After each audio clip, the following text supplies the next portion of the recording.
Hello and welcome back to our channel. So today in this video we are going to discuss about how you can log in into your Temu account.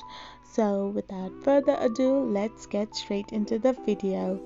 So first and foremost, all you need to do is open your Temu app on your Android device. So once it loads itself, it will redirect you to its homepage where you need to simply click on the profile icon on the taskbar below the screen. Here now you have to scroll down and select the settings option.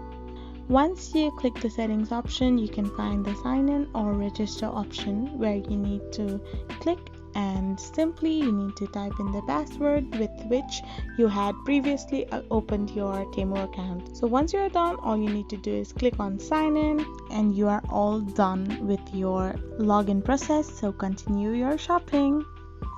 So this is how you log in into your Temu account without any hindrance.